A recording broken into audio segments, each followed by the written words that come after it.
retreat towards the coast. It might take its time, and temperatures rising to the mid-20s in the west. And Tuesday and Wednesday staying very similar, further sunshine and higher temperatures. On Mark Dolan tonight, in My Big Opinion, the government silenced COVID critics during the pandemic. Is anyone surprised? Plus, as the excellent UK-Australia trade deal kicks in, Brexit Britain is proving the doubters wrong. My Mark Meets guest is the extraordinarily brave war hero Craig Harrison, famous for the longest sniper shot in the world, 2.5 kilometres. Talk about hitting the targets. In my take at 10, the Harry and Meghan brand is in free fall. If you bought shares in this self-absorbed duo, I would advise you to sell, sell, sell. Plus US news with American showbiz queen Kinsey Schofield, my top pundits, tomorrow's papers, and Harry Redknapp live on the show, discussing the FA Cup final and why Just Stop Oil are targeting professional sport. We're live from 9 till 11 on GB News.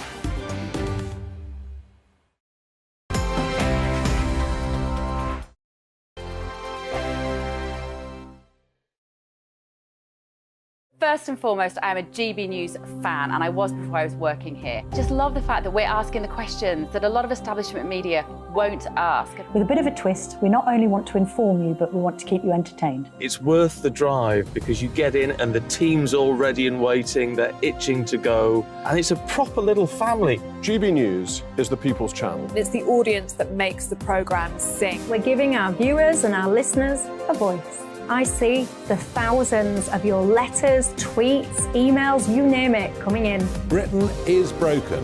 How on earth did we get into this mess? But more importantly, how do we get out of it? The establishment had their chance. Now we're here to represent you. It's time for something different.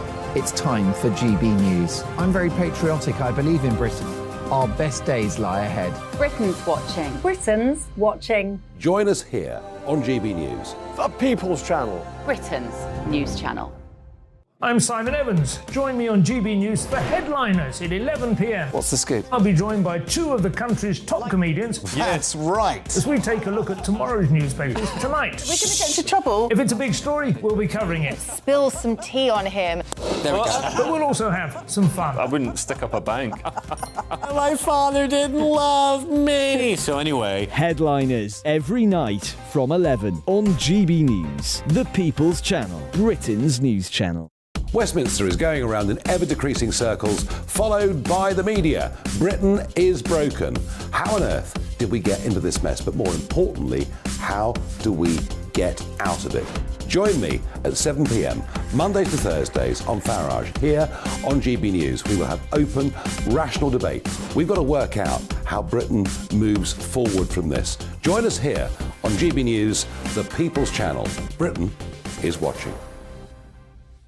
I'm Andrew Doyle. Join me at 7 o'clock every Sunday night for Free Speech Nation, the show where I tackle the week's biggest stories in politics and current affairs with the help of my two comedian panellists and a variety of special guests. Free Speech Nation, Sunday nights from 7 on GB News, the People's Channel, Britain's news channel. Monday to Thursday nights on GB News. At 6, it's Deebs & Co. 7 o'clock, Farage. At 8, join Jacob Rees-Mogg. And at 9, Dan Wootton Tonight, followed by Headliners. On TV, radio and online. This is GB News.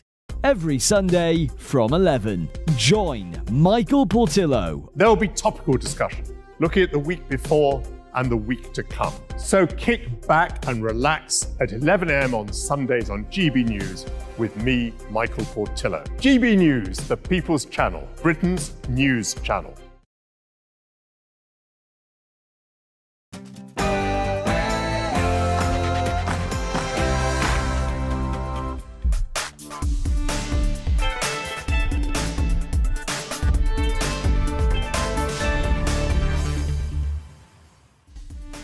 Hello and welcome. This is the Common Sense Crusade with me, Emma Webb, standing in for Calvin Robinson this week while he takes a break. He's off having the time of his life in America. Today we will be joined by Professor Carol Sikora to discuss how the government allegedly colluded with big tech to stifle lockdown dissidents during the pandemic. We'll also hear from the American philosopher Peter Boghossian on Kathleen Stock's recent talk at the Oxford Union. And I am very excited to be speaking with the former Prime Minister of Iceland in a GB News exclusive. And in The Jaw, my panellists will be discussing whether artificial intelligence poses a threat to humanity. Ollie, what do you think? So I think there's positives and negatives of AI, but I definitely think we need regulations to stop things like deepfakes and algorithms altering people's minds. And Laura, what about you? Well, if you remember the Y2K bug not that long ago, in 23 years, we've gone from computers are so stupid they're going to kill us to computers are so clever they're going to kill us. I think part of the problem is that we are addicted to fear and existential threat. But before all that, it's Bethany Elsey with the news.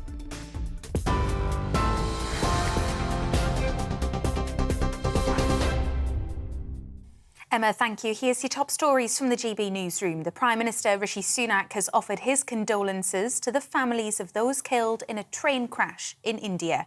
At least 288 people have died and around 850 are injured, making it the country's deadliest rail incident in more than 2 decades. The army has been deployed to help with the search and rescue operations. India's Prime Minister Narendra Modi has visited the site in Odisha state. I am deeply pained. Many passengers from different states have lost something during this journey. The people who have lost their lives. It's beyond sad and very disturbing. The government will leave no stone unturned and will provide the best treatment to the people who've been injured. The relatives who we've lost can't come back, but the government is with their families in this hour of grief. Plans to disrupt the Epsom Derby were foiled as police arrested more than 30 animal rights protesters. 12 people were arrested at the racecourse, 2 of them as they tried to run onto the track. 19 others were detained earlier in the day.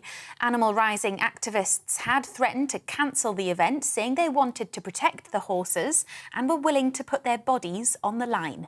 They accused police of abusing their powers. A woman in her 70s has died following a dog attack in Warwickshire. The incident took place on Kathleen Avenue in Warwickshire yesterday afternoon. A man and a woman have been arrested on suspicion of having a dangerously out-of-control dog and owning a banned breed. And Manchester City have beaten Manchester United 2-1 to win the FA Cup final at Wembley. Ilkay Gundogan scored after 12 seconds. That's the fastest goal in FA Cup final history. United's Bruno Fernandes equalised, scoring a penalty at 33 minutes, but Gundogan scored another to restore City's lead in the second half. City's now on course to complete the treble, winning the Premier League, FA Cup and Champions League in the same season, which takes place next Saturday. Here's some fan reaction. I'm absolutely elated. 2 out of 3. We're going to do the treble. We're going to take it from them after a whole history of hurt. 100-odd years of them being all over us. But this is our year. This is our time. Not very happy. Obviously extremely disappointing. I think we had our chances and I actually believe we had a good chance of beating City today. First goal, 13 seconds, 15 seconds. And I've just lost for words. I a bit dejected, living in City shadow the last 4 or 5 years. It's obviously not what we want, but probably what's expected. In all honesty, yeah, bit of a reality check for United. You're up to date on GB News. Now it's back to Emma.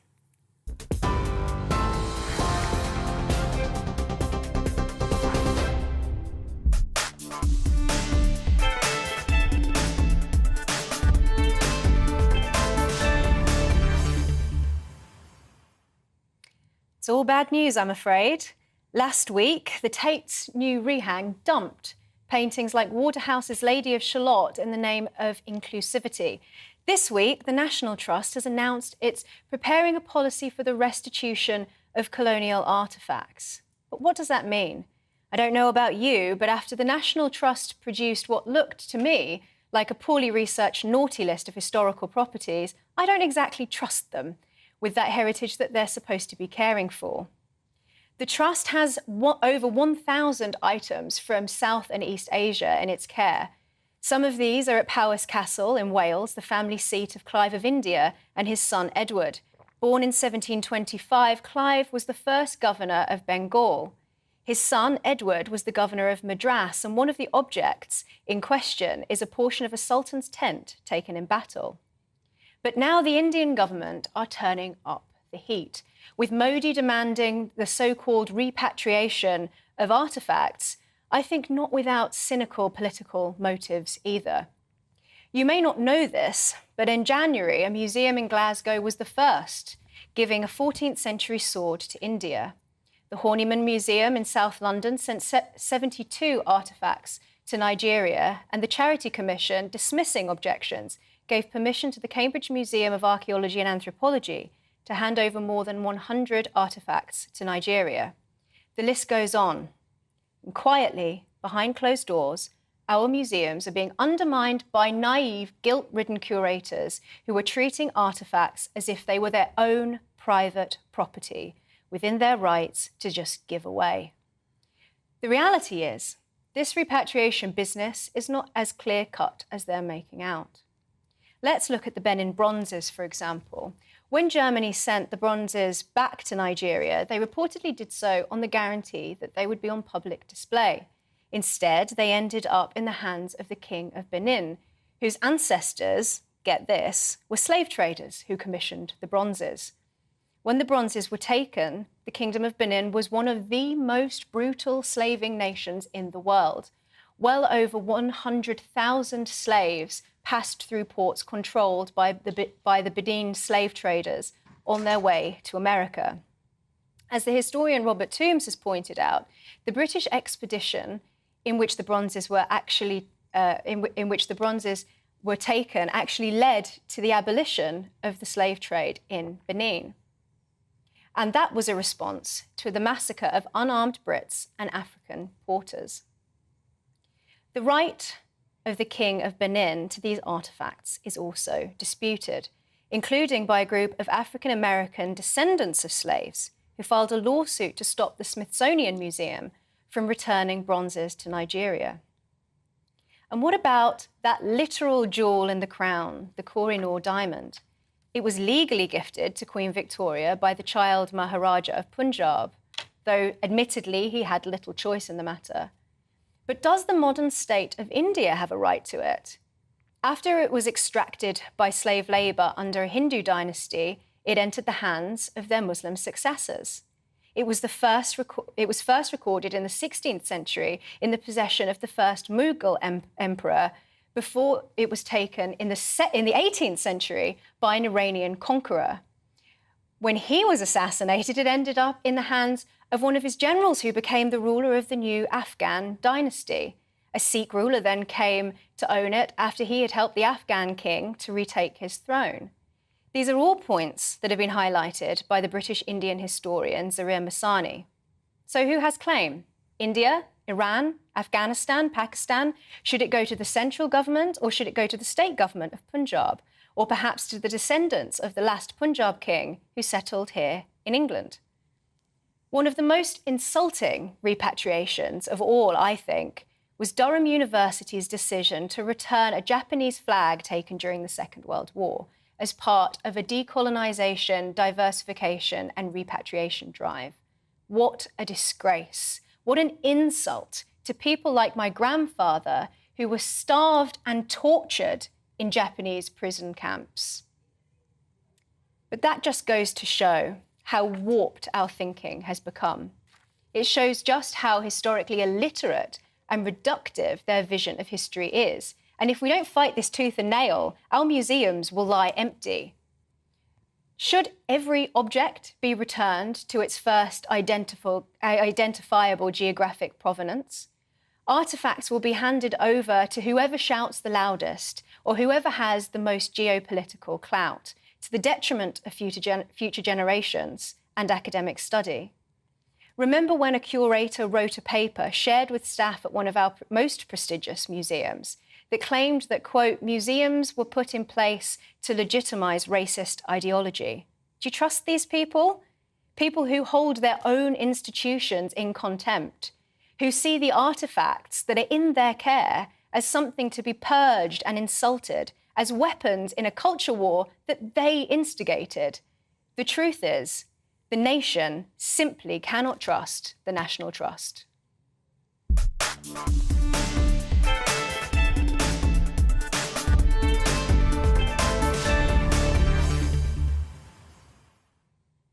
The chairman of the National Trust said that in creating a policy on restitution, the organisation will, quote, will be following the advice that has been given to all organisations by the Museums Association and the Arts Council. He added, I understand these are huge issues. Provenance needs to come into it, public access, public benefit, all of those questions.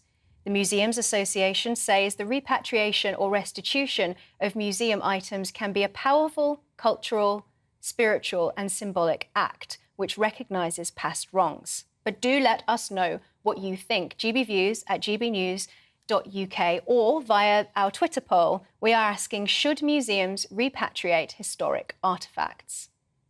Now, experts have warned this week that artificial intelligence could pose a threat to humanity, as serious as pandemics and nuclear war. More than 350 scientists and executives, including the boss of OpenAI, signed a statement which said, quote, mitigating the risk of extinction from AI should be a global priority.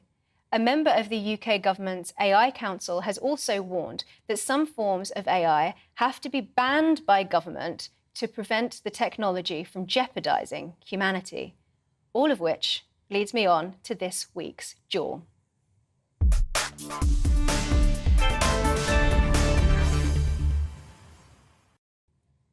So, is AI a threat to humanity? Let's ask my brilliant panel, the journalist and author of the upcoming book Free Your Mind, Laura Dodsworth, and the media personality, Ollie London, who also has a book coming out called Gender Madness that will be released later this year. So, Laura, do you think that we are, as a species, threatened by artificial intelligence? I think the first thing that should alert you in this story is the extremely inflammatory language. They're talking about a mass extinction event from a brand new technology. It's like I set out at the beginning. If you remember the Y2K bug, we were told the planes were going to fall out of the sky, banks would crash, you wouldn't be able to access your money, when all the zeros turned over at once. And now within 23 years, we're told computers are going to be so smart, it's another mass extinction event. I think what alerts me about this story is the language is so extreme, and all the people behind AI and big tech who've been working on it for years are only just saying now how threatening it is, just when regulation is on the table. It's almost as though they want a seat at the table to discuss the regulation. Now, the thing is, AI is going to be a very powerful and sophisticated tool, and as such, that means it's going to be embedded with various kinds of threat. But I think the threat really comes from the people who build it, code it, regulate it and utilise it.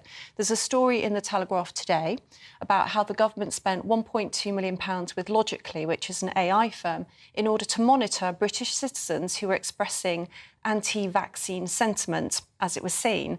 And so the government's argument for that would be that they were trying to protect people in a pandemic. But what it led to was the surveillance, monitoring, and the removal, ultimately, of legal but harmful content, as it's known, of British citizens.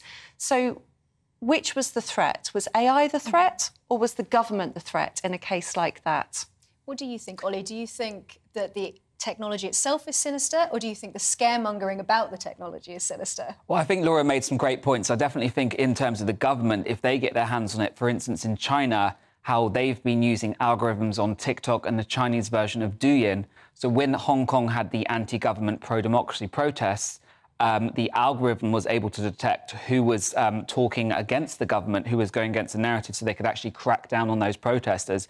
And subsequently, the Chinese version of TikTok actually banned all people in Hong Kong with registered TikToks, banned all of their TikTok accounts to suppress free speech. And in China and other places that have strict communist or dictatorship regimes, they use these algorithms to track the way people think, and anyone that dares to go against the narrative or dares to express critical thinking will be penalised and punished, and the algorithm can pick up on that. So that is harmful. There are, of course, benefits of AI, for instance, in factories. It can make repetitive jobs easier. It can remove the manual labour elements. But I do think, there is a risk with government regulation. But at the same time, if all of the founders of all of these AI companies are expressing concern, that's definitely worrying. Do you think that it's possible for both of these things to be sinister? So Lord Rees, who was the former Astronomer Royal, he came out last week saying that he was concerned that the over-reliance on AI was actually it was posing a risk, because if AI were to go down and we weren't able to fix it, then we could end up with societies in complete disarray. So isn't it possible that those people who are scaremongering are up to something sinister, but also the technology really does pose a threat that is not dissimilar from the nuclear arms race? We're already there right now. I mean, if the internet goes down, we're all floundering around. We can't make payments in shops. We can't go to ATMs. We can't make calls. We're already overly reliant, if you want to call it that, on technology now. The thing is that a lot of the dangers are already here right now. We're not really talking about them. So, for instance, algorithms are the secret online editors that nobody wants you to know about on social media and big tech. We used to go and buy our news from a newsstand. Now, a lot of us are getting it from Facebook and other platforms like that. And in fact, secretly, with no transparency whatsoever, they choose which content is prioritised, which is suppressed, whose people's speech is filtered or shadow banned and whose isn't. We have no access to the rules. We have no right of reply.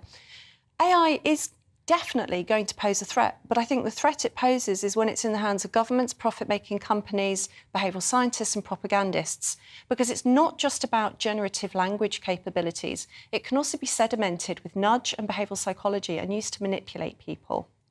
Ollie, very quick final thoughts. Again, that's a great point, because it is the people behind the AI that control all the strings and pull all the strings, and they're the ones that ultimately create the algorithms. So there is definitely a danger in that. And another risk that could be, what if we overly rely on this AI technology, for instance, in hospitals, and the hospital is hacked and all the power goes down? What if the humans have been replaced, the nurses have been replaced, and you've got all these AI machines, they suddenly go out because, Russia or another country has hacked the system?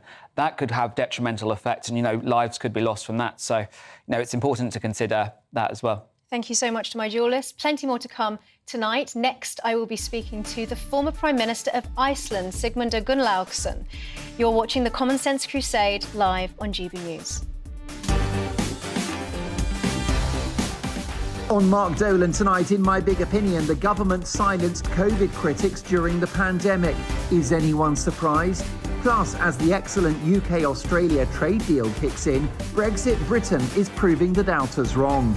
My Mark Meets guest is the extraordinarily brave war hero Craig Harrison, famous for the longest sniper shot in the world, 2.5 kilometres. Talk about hitting the targets. In my take at 10, the Harry and Meghan brand is in free fall. If you bought shares in this self-absorbed duo, I would advise you to sell, sell, sell.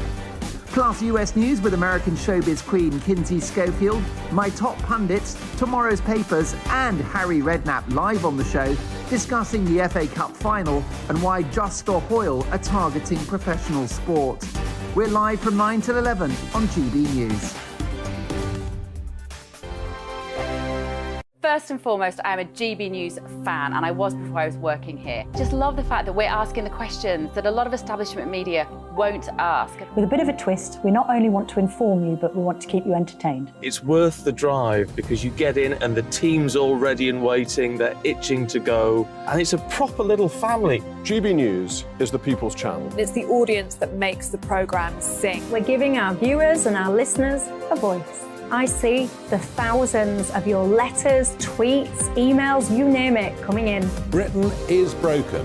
How on earth did we get into this mess? But more importantly, how do we get out of it? The establishment had their chance. Now we're here to represent you. It's time for something different. It's time for GB News. I'm very patriotic. I believe in Britain. Our best days lie ahead. Britain's watching. Britain's watching. Join us here on GB News. The People's Channel. Britain's news channel. I'm Simon Evans. Join me on GB News for Headliners at 11 p.m. What's the scoop? I'll be joined by two of the country's top comedians. That's right. As we take a look at tomorrow's newspapers tonight. We're going to get into trouble. If it's a big story, we'll be covering it. Spill some tea on him. There we go. But we'll also have some fun. I wouldn't stick up a bank. My father didn't love me. So anyway. Headliners every night from 11 on GB News, the People's Channel, Britain's news channel. Westminster is going around in ever-decreasing circles, followed by the media. Britain is broken. How on earth did we get into this mess? But more importantly, how do we get out of it? Join me at 7 p.m, Mondays to Thursdays on Farage. Here on GB News, we will have open, rational debate. We've got to work out how Britain moves forward from this. Join us here on GB News, the People's Channel. Britain is watching. I'm Andrew Doyle. Join me at 7 o'clock every Sunday night for Free Speech Nation, the show where I tackle the week's biggest stories in politics and current affairs with the help of my two comedian panellists and a variety of special guests. Free Speech Nation, Sunday nights from 7 on GB News, the People's Channel, Britain's news channel. Monday to Thursday nights on GB News. At 6, it's Dubes & Co. 7 o'clock, Farage. At 8, join Jacob Rees-Mogg. And at 9, Dan Wootton Tonight, followed by Headliners on TV, radio and online. This is GB News. Every Sunday from 11, join Michael Portillo. There'll be topical discussion, looking at the week before and the week to come. So kick back and relax at 11 a.m. on Sundays on GB News with me, Michael Portillo. GB News, the People's Channel, Britain's news channel.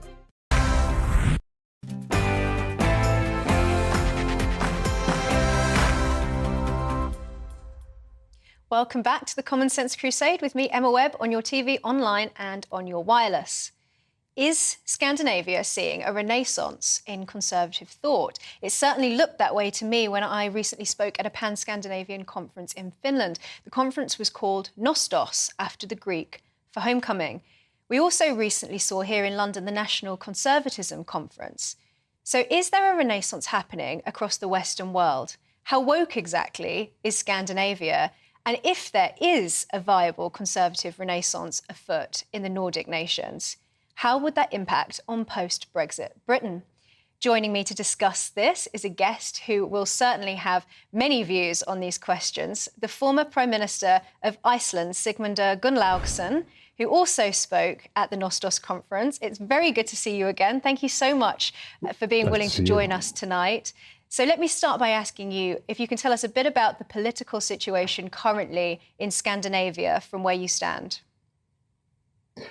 Yes, but first of all, I'd like to congratulate you on working for the UK's favourite news brand. You've been doing a great job with your reporting. And you mentioned the Nostos conference and the discussions we had there regarding a possible renaissance, regarding, I would say, common sense views, not particularly in every case conservative views, but common sense views. However, I worry that we are still in trouble, that things could still go quite badly as they have been developing, including in my own country of Iceland. Because the Nordic countries see themselves as a guiding light. They want to be better than others. They want to show the way. They want to lead the way towards modernity and a better world. So they have been competing for being the best at being good, being the good people of Europe and, well, the world, in fact. And this has resulted in laws often being made, bills presented, with the stated aim of getting higher on some lists that are held out by activists, rainbow lists and other things like that. So in my country, for example, the government has repeatedly put forth bills with a stated goal of making us better than others. And this has led to some pretty disastrous decisions. But things are starting to change in some of the countries, I'd say particularly in Denmark, where the Social Democrats have decided to change their approach regarding, for example, illegal immigration. And this was a big change for them. And it resulted in a lot of criticism, including from the Icelandic Social Democrats. But they had come to the conclusion that you can't put together a welfare state and open borders. You can have one or the other, but you can't have both. And this has been quite a successful policy change for them, because they had gone so far in the other direction that in the end they hit the wall of reality. So the situation now in 2023 is that Iceland has been getting more asylum seekers than Denmark. And there are around 20 times more Danes than there are Icelanders. So this just goes to show that once politicians decide that they need to change things, you can really change them, but you have to be able to follow through. And we are not following through on anything, unfortunately, in Iceland these days, but we see examples, as in the Danish case. So how are the people, on normal people in Scandinavian countries, in Iceland, responding to this? Like, if there is a common sense renaissance, what kind of impact could that potentially have on a post-Brexit Britain, given the sort of historical close relationship that we have with the Nordic nations?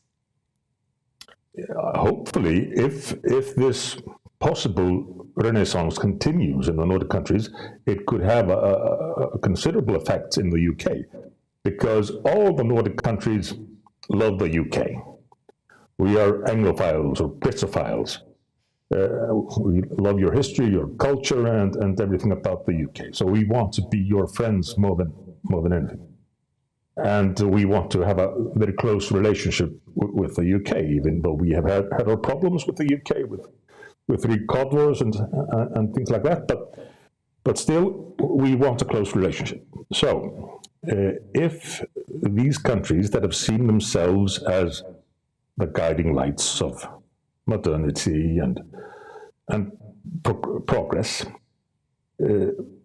become the first to figure out that, well, in the end, reality starts to bite, starts to have an influence, and you have to adapt to reality. Hopefully that can be an example to the UK. The English-speaking countries have been leading in the much of the woke nonsense.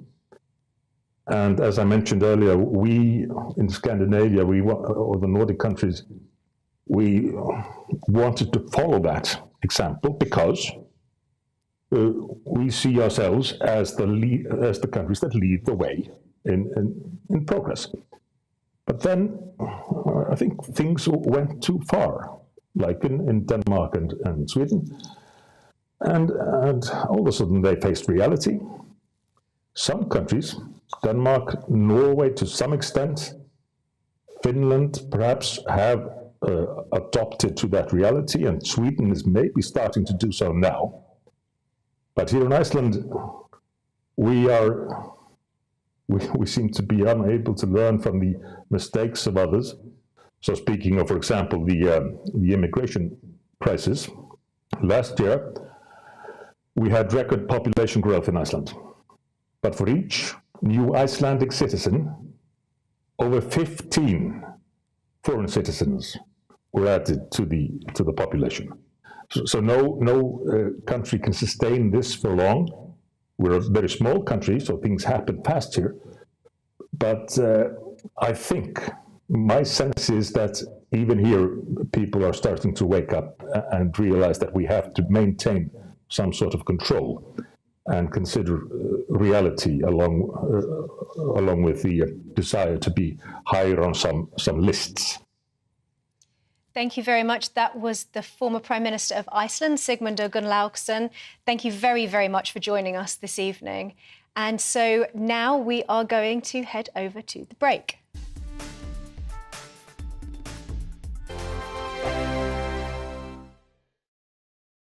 It's all about family, being in people's living rooms, all the interaction and getting to know who our viewers and listeners are. When I was young, my dad used to say, "Nana, stop arguing." I wanted an outlet that would enable me to give my opinion.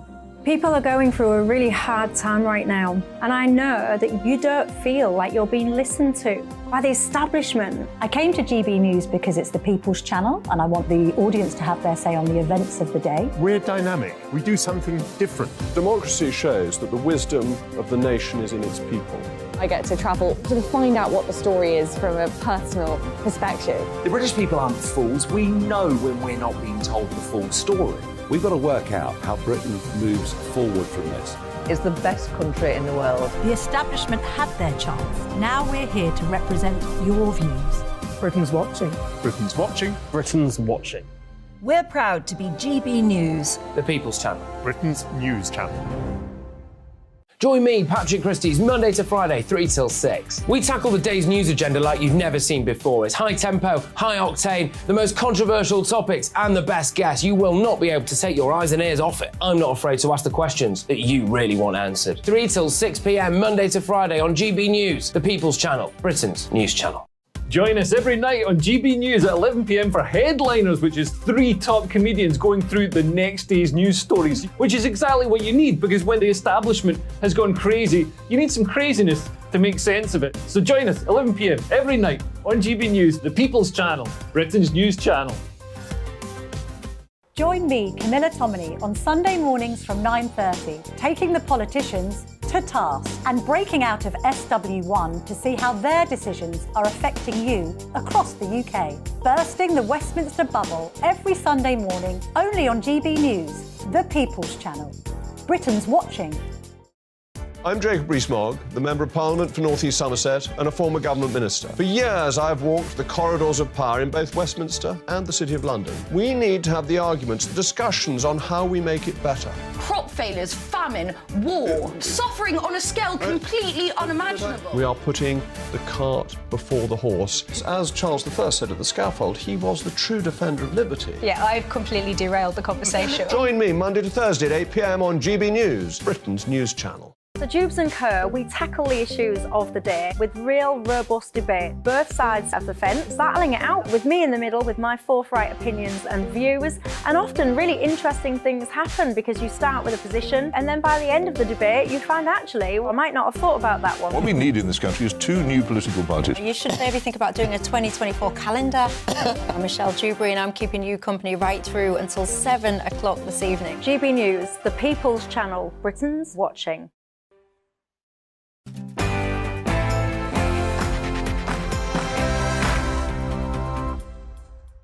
Welcome back to the Common Sense Crusade with me, Emma Webb, on your TV, online and on your wireless. Telegraph columnist Alison Pearson wrote this week about the horrendous case of Jonathan Chappell, whose treatment of a precancerous polyp was delayed during lockdown. When it was finally treated, they discovered that it had advanced to an incurable stage 4 bowel cancer. John is now raising money for potentially life-saving treatment that is not available on the NHS. And you can find his fundraiser on the website, GoFundMe, and I'll also post the link to that on Twitter after the show.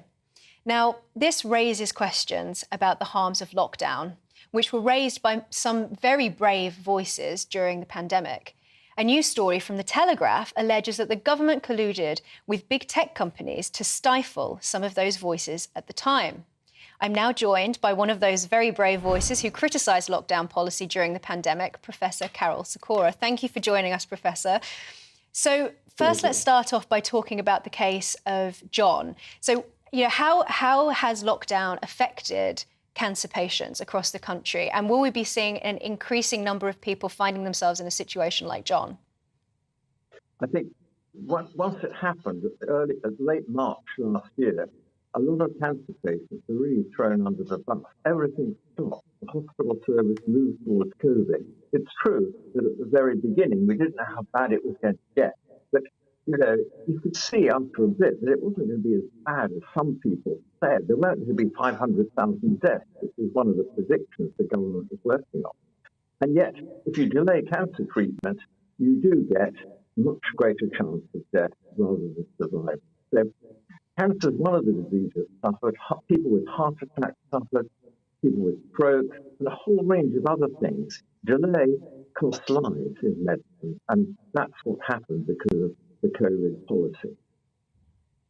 What did you think seeing this story in the Telegraph this week that has shocked so many people, that the government were, it looks as if they were sort of colluding to try and stifle dissent and criticisms of lockdown policies? Yes, they use artificial intelligence methods with the social media companies. And I hadn't belonged to social media until then. And I thought, this is the only way I can get out the message that cancer patients should break through the system and actually get seen and treated quickly, even though it was difficult. And I used Twitter to do this. And I've now got 320 followers, 320,000 followers, which is amazing for someone of my age who's never used social media ever in his life. So I think, the power of it is very strong.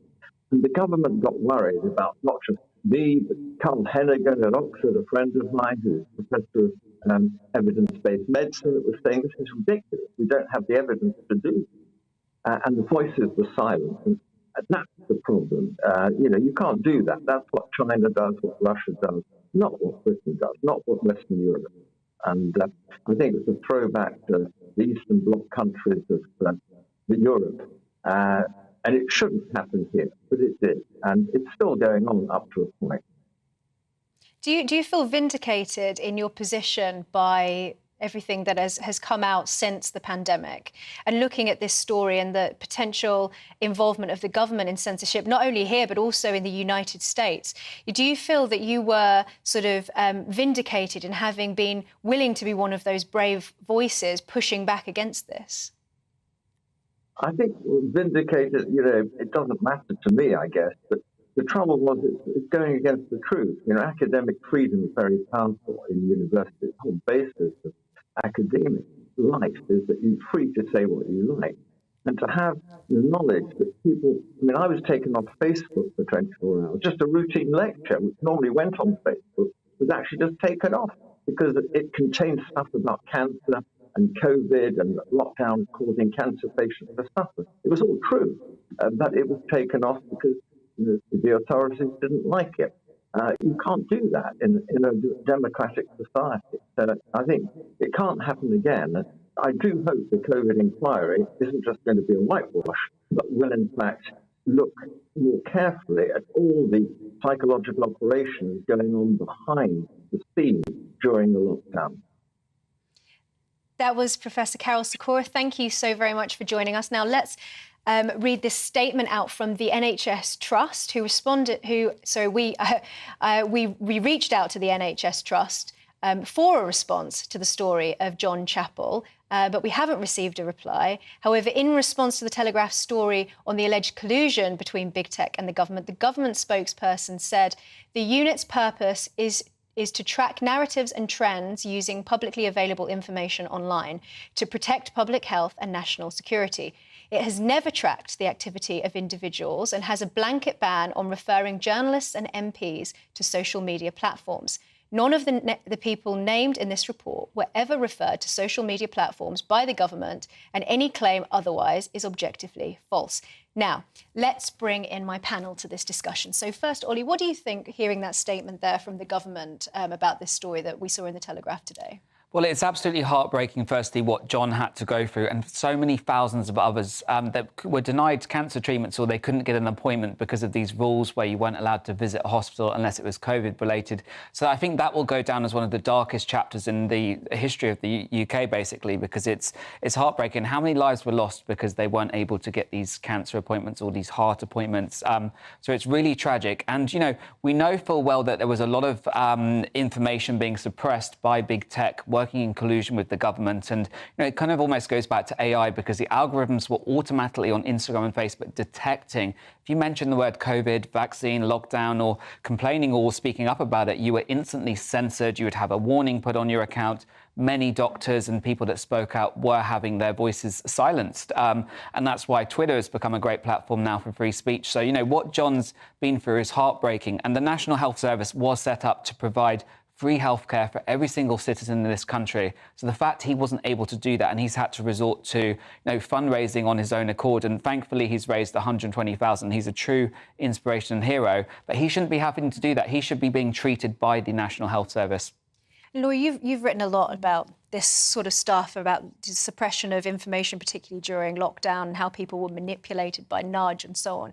You know, firstly, what do you think about the ethics of the government suppressing those critics who were actually saying things that turned out to be correct, and having people like John who have suffered as a result of those people not being listened to when they were expressing their concerns about lockdown policies? Well, first of all, John's trials and all of these missed cancer appointments were totally predictable.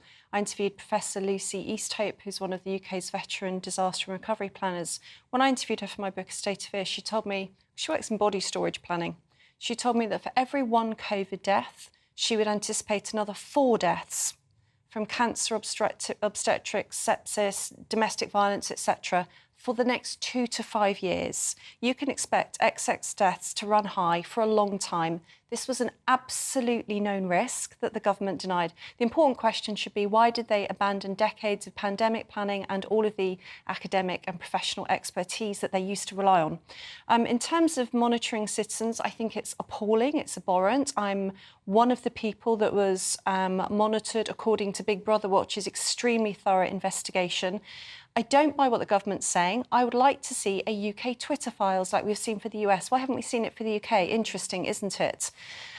We know that they're not just monitoring. We know that they requested so-called legal but harmful content to be taken down because Nadine Dorries boasted about it in the House of Commons when my jaw fell through the floor that she talked about the disinformation unit asking Big Tech to take content down. I thought, well, this is the time. Come on, MPs, ask your questions. What is this so-called legal content that's being taken down? When a platform like Facebook flags something as not trustworthy information by calling it misinformation, it reduces clicks by 85%. They know exactly what they're doing. Even if they don't take down an account or a person, there's lots of ways to reduce visibility. Thank you so much to my duelists, Ollie London and Laura Dodsworth. Thank you so much for joining me for the whole show. Now, coming up in the final part of the Common Sense Crusade this week, we'll be discussing Kathleen Stock's recent speech at the Oxford Union and how it was disrupted by transgender activists. Stay tuned.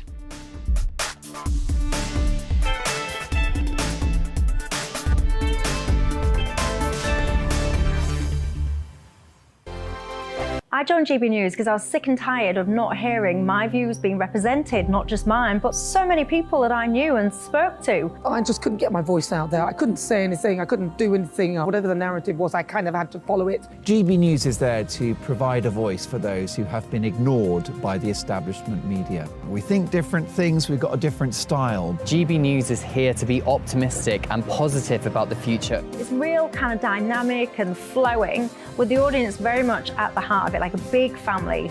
Here at GB News, we talk about the things that matter to you. Hearing the voices from right across our towns and cities, especially our towns. All sides of the argument represented with a heavy dose of opinion.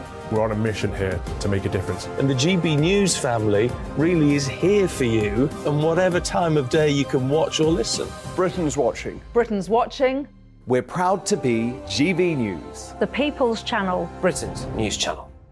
I'm Mark White. As GB News Home and Security Editor, I cover those key issues that are so important to you. Our authorities, our communities doing all they can to combat violent crime. With the public services under unbearable strain, why are we still failing to control our borders? Defence, the first priority of any government, has been continually hollowed out. Can we trust our politicians to protect the armed forces? Join me, Mark White, on GB News. Monday to Thursday, 9 p.m. till 11 p.m. Join me, Dan Wootton. I'll bring you the sharpest takes and hottest debates. Do you not believe in prison? I don't believe in prison. I'm completely stunned. I guarantee you there'll be no spin, no bias, no censorship. I actually was personally quite offended by it. And no reason to go to bed. So I guess they've always been quite woke. That's Dan Wootton tonight on TV, radio and online. Monday to Thursday from 9 p.m. till 11 p.m. on GB News. The People's Channel, Britain's news channel. You've probably seen politicians interviewed 1,000 times, but we do it differently. We find out who they really are, we don't shout, we chat, and hopefully we bring a bit of light, not just heat. Did you know Kate Moss? Apparently. Do you have a pair of jeans or a pair of jeans? No, of course I don't. What would I do with them? My friends are like, oh my God, what's she doing now? Join me every Sunday at 6 for Gloria Meets, only on GB News, the People's Channel, Britain's news channel. Start the day with GB News. We catch up on all the big stories you didn't hear the night before. And take a look at what the world's talking about this morning. That's right, Monday to Thursdays from 6 o'clock. It's Breakfast with Eamon and Isabel. Straight after breakfast, join us, Bev Turner and Andrew Pearce. We're going to take you through till noon. We'll be tackling the big topics of the day, including the things that the other channels just won't talk about. If it's happening here. Wake up to mornings on GB News, the People's Channel. Britain's news channel.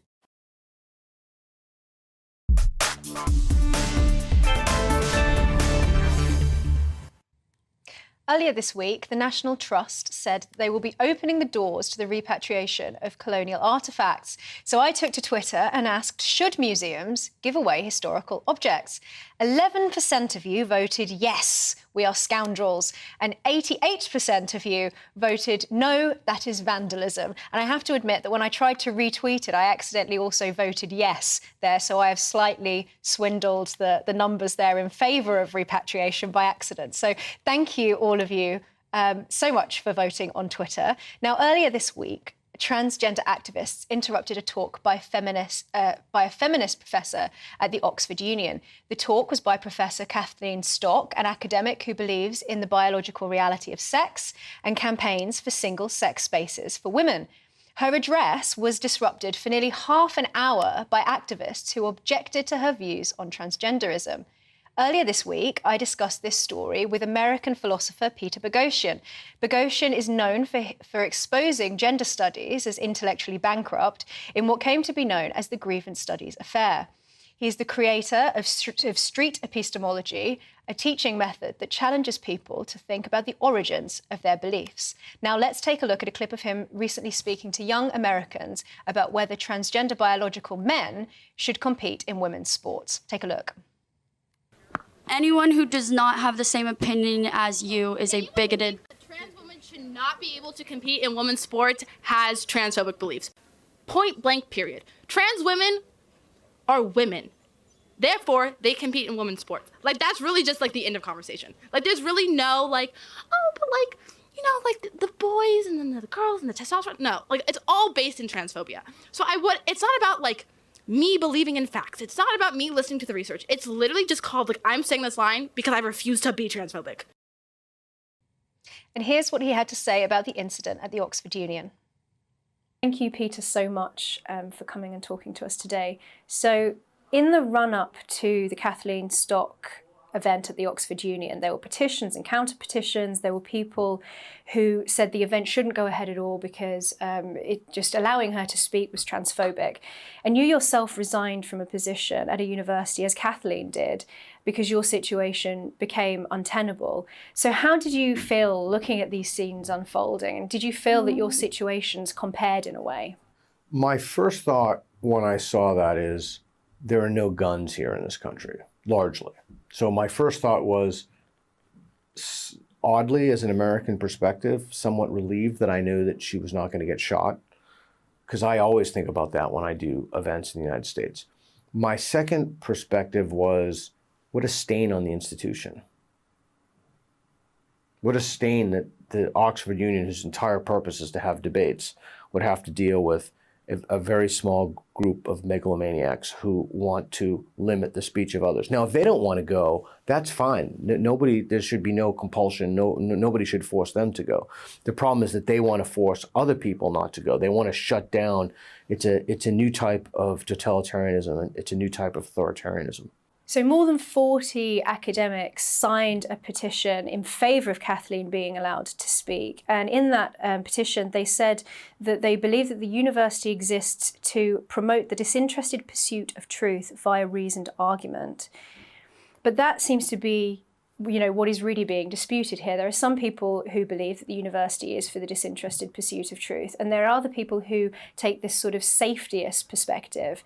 But it's more than just safetyism, isn't it? I think it's their moral mind overriding their rational mind. I think they have a kind of hyper-moralism, and that shuts off or completely seals or closes any hope that they can evaluate reasoned evidence or argument, because they hold those positions for moral reasons. Now, when you said there were 40 people, I'd like to know how many people in total were on the faculty and 40 signed. In my experience, of course, this was when gender ideology was not in its infancy, but it hadn't matured to the level of derangement that it has now. There wouldn't be a single person who would have signed that. So you can tell that the tide is turning, and it's not just a across the pond thing.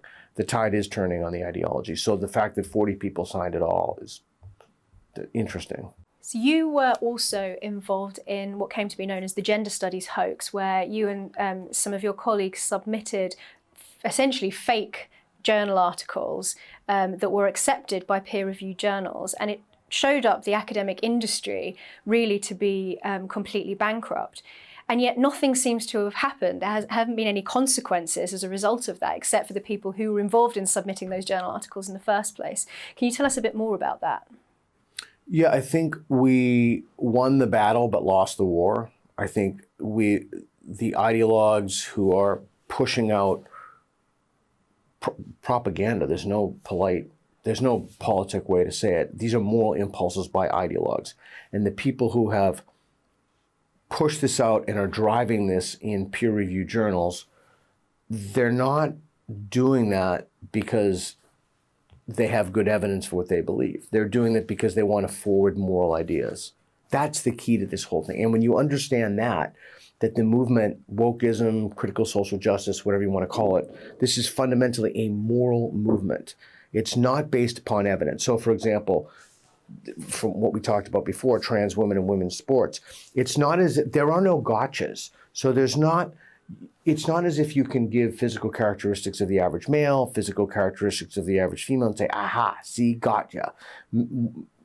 Biological men should not compete in women's sports. No, because for the people who are in the orbit of the ideology, trans women are women. They're just women, period. And it doesn't matter what the evidence is. The belief is a moral belief. And that if you do not understand that, you simply cannot understand gender ideology. Mm-hmm. The propositions of gender ideology are forwarded for moral reasons. They are not based in evidence. And not only are they not based in evidence is completely irrelevant to making one change one's minds about the moral belief. We saw with what happened at Oxford that it wasn't all bad news. The Oxford Union actually held its ground. There were people who spoke out in favour of free speech and in favour of Kathleen Stock being allowed to air her views and talk at the union. So how optimistic are you that the situation is, potentially getting better, or do you think that, the worst is yet to come? The tide is turning, but the institutions are also captured. So in the academy, for example, you have people with jobs for life. It's called tenure. You cannot get them out once they're in. There's no question that the tide is turning. There's also no question about what damage it will do to our institutions before we finally extirpate the last vestiges of madness. The thing that's really important to understand is that this ideology is simply too idiotic to sustain. It's just simply too stupid. Everybody knows what a woman is. I'm looking at you, you're a woman. You know what a man is. You know that men have no place in women's spaces. You know that if a man goes into your bathroom, that individual is not there for, nothing positive is coming out of that. So the ideology itself is it's just too idiotic to sustain itself. And all it takes is a small group of people, and then hopefully followed by a critical mass of people who stand up and say, no, we're not going to take this anymore. This is too deranged. You've been watching this week's Common Sense Crusade with me, Emma Webb, standing in for Calvin Robinson. Thank you so much for joining us, and I'm so sorry we didn't have time for the closing prayer today, so here is an improvised one instead. May God bless you all and have a very blessed weekend. Deus Volt. And Calvin will be back with you next Saturday at 7 p.m. Next up, it's the Saturday 5, but before that, we're here with the weather forecast. Good evening, I'm Greg Dewhurst and welcome to your latest GB News weather forecast. It does turn quite chilly tonight, but with high pressure in charge, we'll see plenty of sunshine through Sunday and temperatures climbing, particularly in the west. High pressure centred just to the north of us means the wind's still coming in from the northeast, so eastern coast a little bit chilly, but further west temperatures remaining above average for the time of year. So fine end to the day, we will see some low cloud across northeast Scotland and also eastern England feeding slowly back inland, making its way towards the Midlands during the early hours. But there'll be lots of dry weather around, clear skies in the west, and we could see a few shallow mist and fog patches and temperatures dipping into single figures. So yes, a chilly start to Sunday morning, but for many a sunny start. We do have low cloud, central and eastern parts. This slowly burns back towards the coast. I think eastern parts of Scotland, towards the east coast of England, could see some low cloud at times, and with that northeasterly breeze it will be quite chilly, temperatures struggling. Grimsby there 13 degrees, but come further west, temperatures rising into the low 20s. Locally 25 degrees is possible, say for parts of West Wales. Into the evening time, plenty of dry weather to come, maybe an